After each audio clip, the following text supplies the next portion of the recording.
Hi, it's CJ Miller. I'm in Shreveport, Louisiana, across the Red River from beautiful Bossier City, Louisiana. I want to invite you, if you're nearby, uh, to come check out. I don't know, the newest festival that we're doing, and I hope it'll become like a regular thing. But it is primarily going to be put on by G Unit Studios. It's called the Humor and Harmony Festival, and it's a music and comedy uh, festival going on. Pretty much, it'll be like that second weekend in August, I think. I guess, yeah. I'll check the dates, but I think it's going to be going on most of all that weekend, and then surrounding the weekend. And there's going to be like pop up events and stuff like that. There's the main venue. They had decided to host it at the Municipal Auditorium, which makes sense because that's a very for me, that's a very historic location, and you're in Shreveport, and you've got the municipal auditorium. Why the hell not?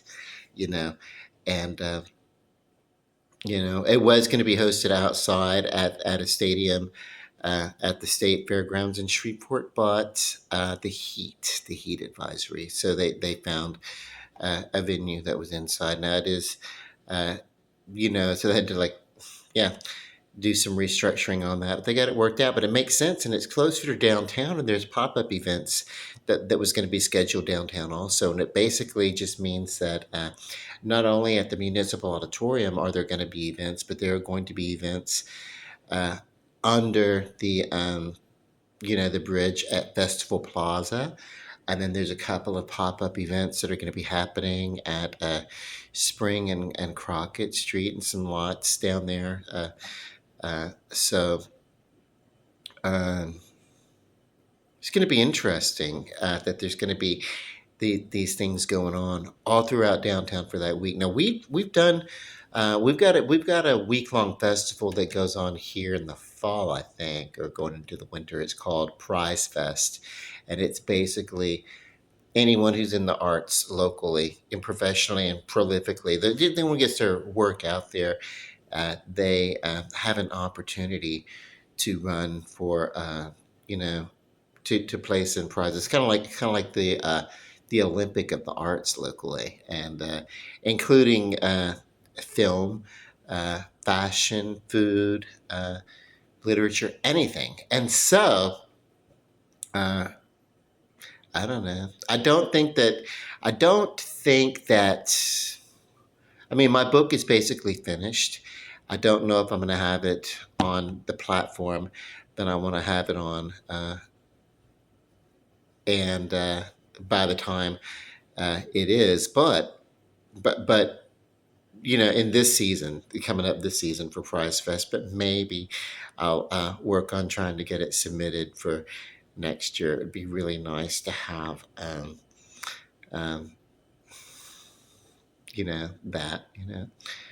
so this would be my first foray into, not really my first in public uh, uh, publication for profit. That's not quite true. When I worked in community theater in the late 90s, I contributed some writings, articles about pretty much who we were, what we were doing, what was our identity as a theater troupe, and our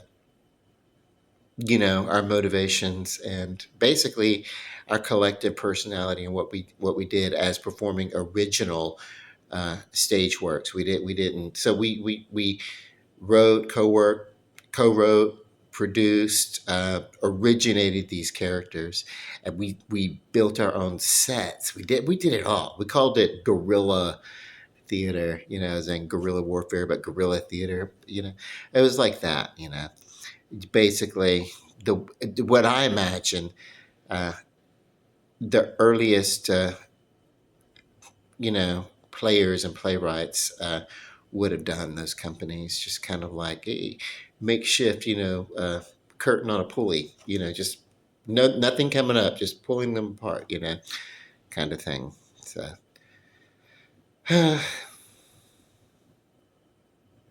and old school special effects makeup. Basically uh, use eyeliner to make your face look older when you're too young naturally. You need to. Of course, today it was like I was like in my 20s, and I could play. It's really easy to take someone young and make them look older. It's really easy to take someone who's young and make them look older. It's easier to do that than to take someone who's older and dress them down. I probably could play someone, uh, depending upon costuming and effects and everything like that, a few years younger. But it's yeah, it's harder. But anyway, how did I get on that topic? Boy, I sure do talk a lot. Um, I'm kind of like pumped up, like with my friend. We went to the gym. I didn't do the walking around today, this evening, but that was kind of cool. It's nice to get some uh, a little progress, a little physical, achievement, uh, when it comes to health, and so we're going to circle back. I had these songs in my head, and uh, music inside of my head and everything like that that I sing and I write to myself, and basically, songs and poetry and everything that's kind of going into a book. But I'm not really a professional. I don't play. I don't even play like socially around other people. I typically just sit at home and make these little videos. So I'm going to do this song, and it'd be fun, but it doesn't have to be perfect. That's the cool thing about this.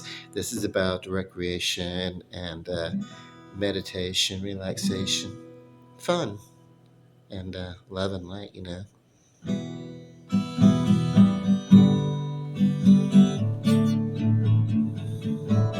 Can't remember if I've already done this song before.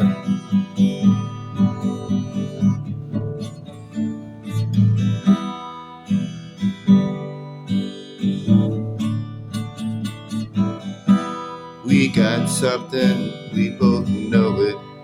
We don't talk too much about it.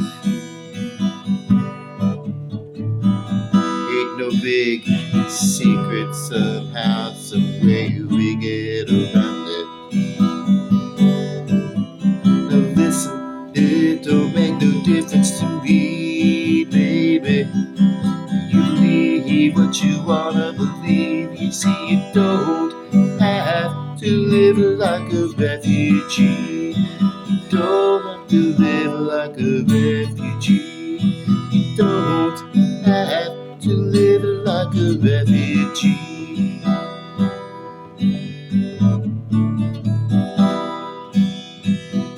Some way, somehow, somebody must have kicked you around. Tell me why you wanna lay there and rebel if you're a bad honey, it don't really matter to me, baby. Everybody's had to fight to be free. So you don't have to live like a refugee. Don't have to live like a refugee. Don't have to live like a refugee. Don't have to live like a refugee. But baby, we ain't the first. I'm sure a lot of other lovers been hurt. Right now it feels too real to be true. It's just one of those things you've got to feel to be true.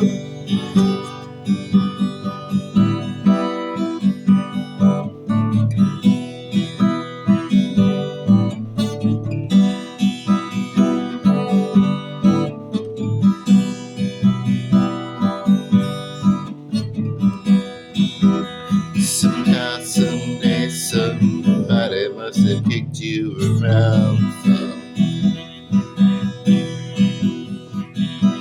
Who knows, maybe you kidnapped.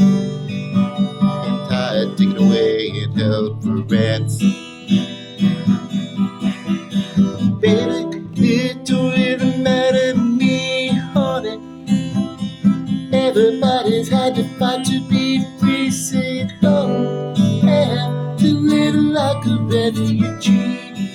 Don't have to live like a refugee. Baby, you don't have to live like a refugee. Oh, oh, you know you don't have to live like a refugee.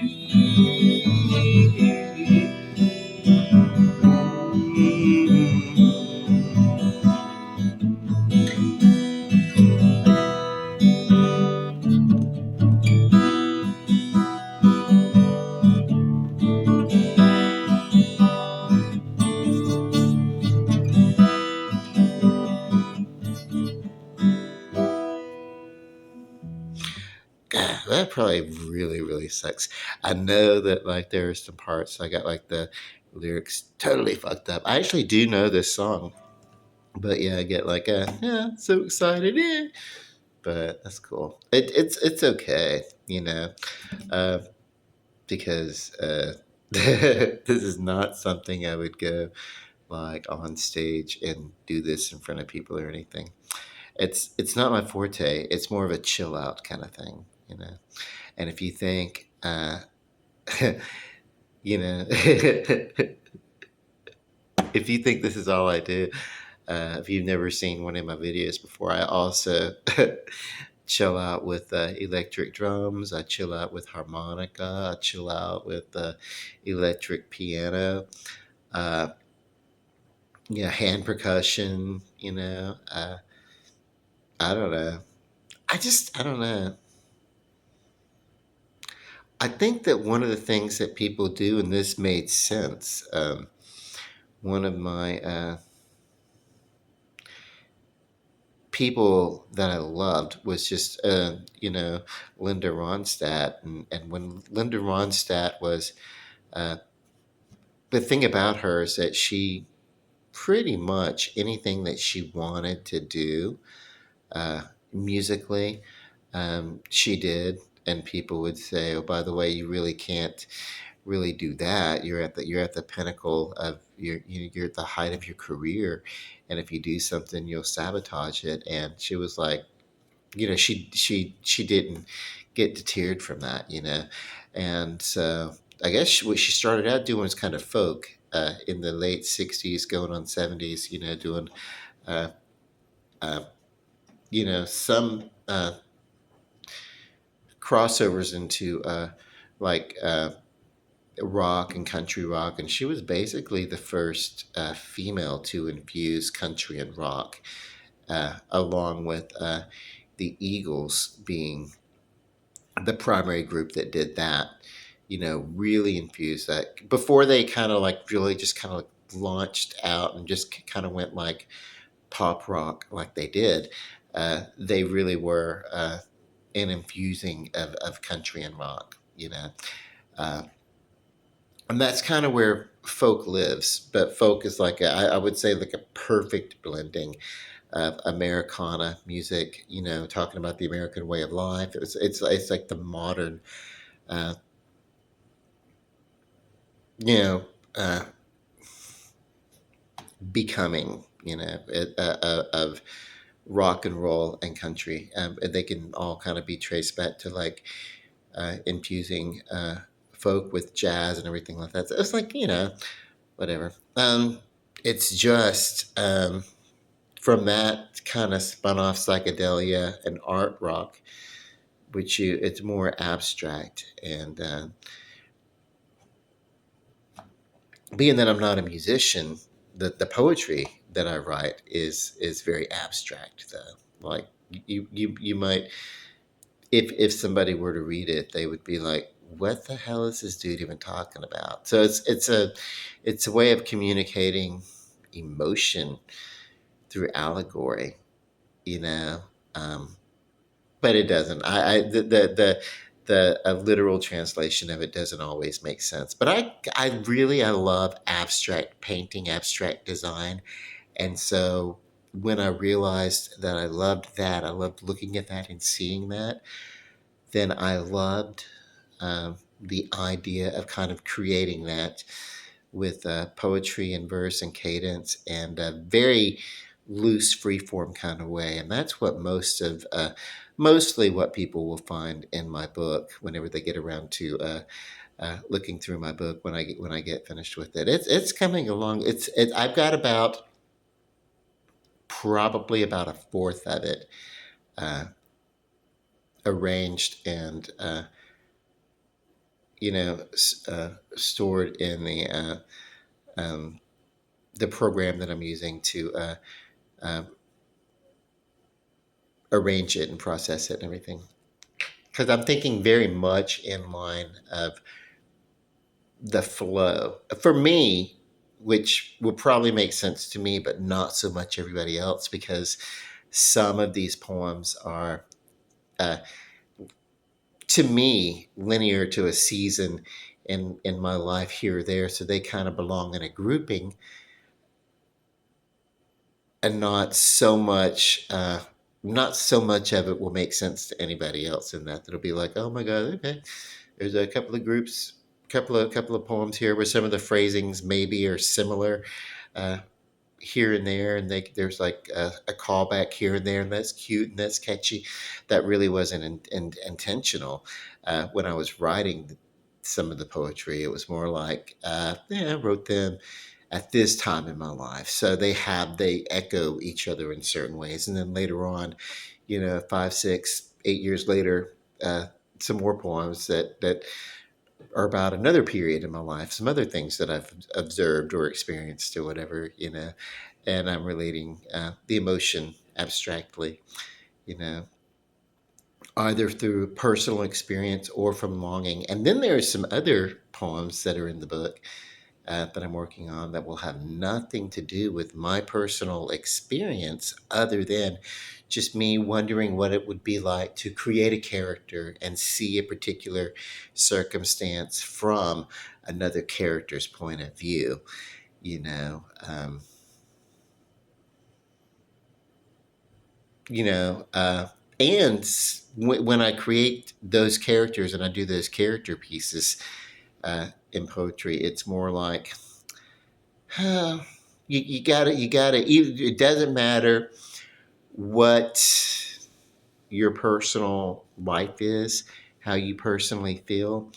If you're gonna create a character, you can't create a character and write it down and be honest to the creation of the story of that character and have judgment over the life of that character that you're given. That's a fictional life of this character. You can't.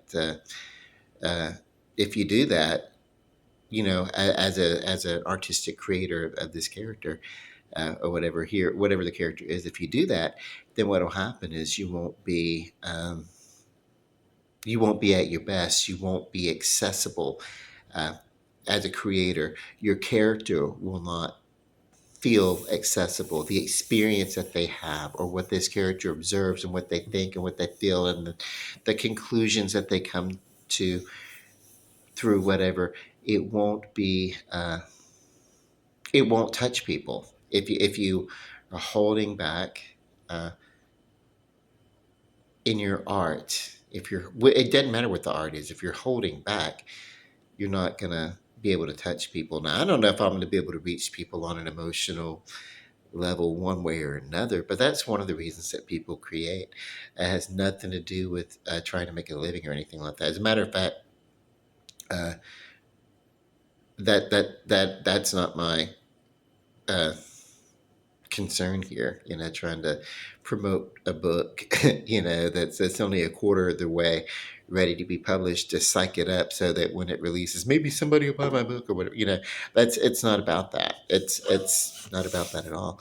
It is basically, I just want to have it ready so that I can like publish it and say that I have some writing in an actual book form, because that's just been like a lifelong dream. And then I have and then if I do that, then I'll be motivated to maybe complete some of the other works that I have, short stories, novellas, that belong uh, basically right now to me, but I want to share them with other people. And the thing is I've been holding on to some of these stories basically because if you really do create something and then you turn it loose, especially in today's really fast world or whatever, as soon as someone looks at it and regards it, it becomes theirs and it becomes subject to their opinions, their likes, their dislikes, their, you know what I mean? It's no longer my little world. Somebody else has peeked into it and they'll find it interesting or they'll think that it's garbage. But either way, that won't be my experience, my sole experience with these circumstances and characters anymore. And in that way, it's kind of like that with my poems. When I share this first book, uh, uh, poetry, and the working title, and it will probably stay this way because it was the title that I was going to publish my first when I first decided to write. I decided a long time ago that my first publication for the market would be poetry, and I decided that in my 20s. So that was, well, I'm not going to tell you how long ago it was. A very long time ago. But I did decide that when I did get ready to think about it uh, and organize and release this collective poetic experience, uh, that the title was going to be Dancing on the Lifeline. And so that's probably going to remain the title of this first anthology. And it shares a title with one of the poems. It's basically uh, the reason why. It was one of the first times that I wrote something where I felt that you get that whole like thing as a creator, as an artist in any way, shape, or form. Any of you who are artists, you know this. It's like, wow, this is kind of not me. I'm just a conduit for what's coming down, and I hope that it's suitable for that. But and then there was kind of a little bit of a, kind of a, oh, prophetic kind of sense, and that happens with you know people who write in the abstract. Particularly, it's like uh, it doesn't really matter if someone who's in their mid to late 20s, it doesn't really matter if they've lived enough life to kind of share some insight in a poetic kind of way. That's not what's important. What's important is that uh, I'm chronicling uh, that experience that I had at that time in my life, because here I am, all these years or decades later, and I have current experiences that kind of feel like that when I write. Sometimes just kind of like you know an automatic writing kind of situation, but my my lens of perception is very different as the man that I am of my age today versus the person that I was when I was in my mid 20s. So uh, the understanding of what I'm writing uh, about, which is emotion, uh, feels different, and honestly, sometimes just more of a, hey, let me just present this and you can work out your own meaning of what was going on. Whereas when I was younger, I would write and I would be like trying to make sense of the emotion, trying to find meaning. Uh, and today, that's not. that's not why I write. That's not why I paint. That's not why I sing or play guitar or anything like that. I really could care less. Uh, it's literally unimportant to me uh, if there is a primary, meaning or reason for life. Um, I could care less about understanding. I don't really want to understand. What I want to do is I want to experience, you know, and I want to be able to share in that experience. And if I'm too focused on the motivation of the architectures of the universe, if I'm too concerned on what's going on with all that out there in space or whatever, if I'm too concerned about all that, then I'm not really uh, focusing on the here and now, and I'm not really living in this moment. And so that reflects, and that's the point of my book, Dancing on the Lifeline, which is, starts out with some older poetry and then kind of my perspective as I go along, my shift changes. So it's really, you know, uh, a catharsis in my emotional maturity or immaturity, whatever. Everything circles back around. And so, oh my God, I used to take things so heavily. And yeah, yeah. So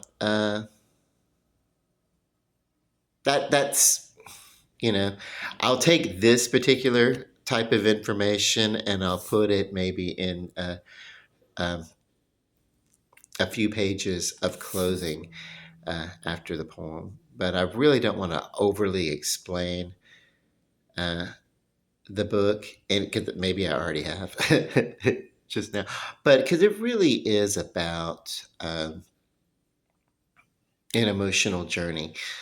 Uh, it's the poems themselves, what each individual poem is about. It's not the point. The collection itself is an overall um, emotional story, and that's why the arrangement that I talk so much when I talk about this project that I'm doing, arranging the pieces, why they're so important to me. And this collection will be called, and currently is called, Dancing on the Lifelines. Um, I don't know. There's about 125 of you that subscribe. So cool. Um, Thank you. And I really appreciate that. It's kind of like, oh my God, what if, when I first started this channel, this YouTube channel, it was like, okay, basically the purpose was, and still is primarily, to let people know how much I love my hometown, how proud I am of it. Um, and I see what's there. I see the potential and the love of it. And it's the best of the best. It's got potential to be like a mecca for entertainment, and still there are parts of it that have its small town appeal, and we can have all that. You know, we can have our little downtown area with our little high rises and things like that, and we could turn it into a more touristy, flashy little area, still maintaining some of our architectural history, and then also have our little nooks and neighborhoods and small towns surrounding us also that provide um, a glimpse into small town southern America, southern United States, in our modern way, with a better understanding of things and a broader mind and more tolerance for uh, love that we want to share and give to each other. So that's about my little hippie way there. So um, when we get around to looking at the book a little bit more, yeah, there are going to be thoughts and feelings that I had as a young man that today I actually don't share, because there are little tiny bits of trauma in my life that I have worked through. Uh, I was still an active addict in my 20s, whereas now I'm a recovered addict. For quite some time. So that not that I don't think I have too many. I don't think I have anything going on in there about recovery so much, but it's just my view of those things. It's not like at some point it's like wild party, party, party, and then later on it's more like about appreciation of nature and love and everything. So it's a little bit of everything. Uh, Anything that I experience or imagine in my life ends up in this collection of poetry. So, and the tagline that I will include is read the poetry, read the poet, because the poetry is the poet. You know. There you go. Okay, love and light, peace, and I do love you. Good night.